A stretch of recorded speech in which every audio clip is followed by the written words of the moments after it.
6月29日嘅決賽，由阿根廷面對西德，西德領隊碧根包華安排馬圖斯緊盯馬勒當拿，並且調整中場部署，試圖切斷佢嘅傳送。阿根廷由布朗喺23分鐘頂入罰球，取得領先。下半場喺華丹奴接應傳送射成2-0呢，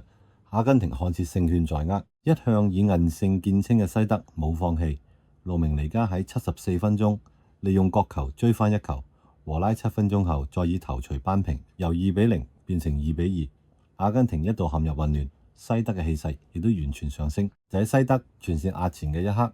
馬勒當拿喺中圈附近接球，第一時間送出一記穿越防線嘅直線，布魯查加高速突入禁區，趕喺舒密加出營前把球射入。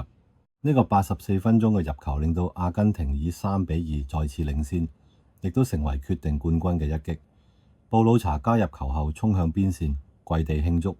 隊友紛紛上前擁抱。阿根廷最終守住勝果，第2次成為世界冠軍。決賽中馬勒當拿冇入球，但係西德球員承認佢嘅存在改變咗成個防守系統。馬圖斯表示，西德因為要集中人手看管馬勒當拿，其他位置因而出現空間。當比賽變成2-2嘅時候，西德一度相信可以反勝，卻正係喺壓前嘅一瞬間被馬勒當拿嘅傳球擊破。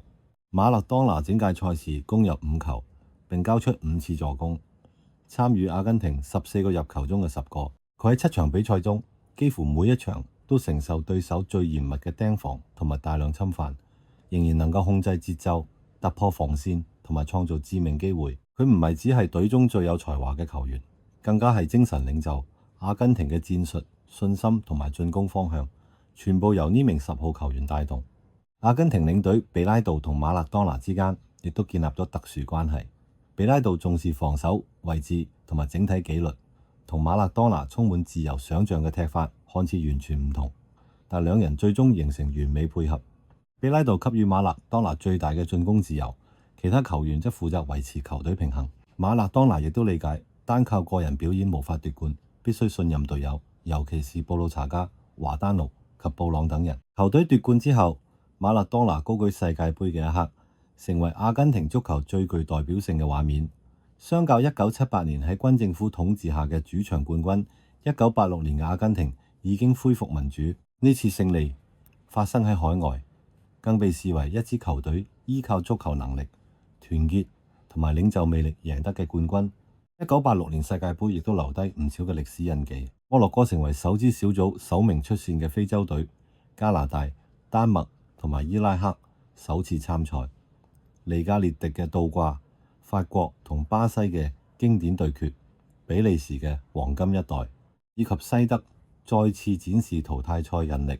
都令到賽事內容極為豐富。墨西哥人喺災難之後成功舉辦世界盃，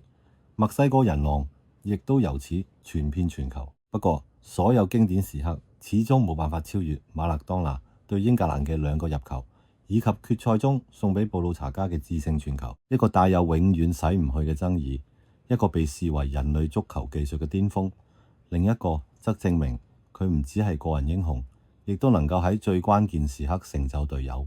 1986年呢，墨西哥世界盃呢，因此上先被稱為馬勒當拿嘅世界盃。世界盃歷史上曾出現過唔少偉大球員，但係好少人能夠似佢一樣喺一屆賽事中呢，如此徹底咁主宰比賽。阿根廷贏得冠軍，而馬勒當拿則從超級球星升格為足球傳奇。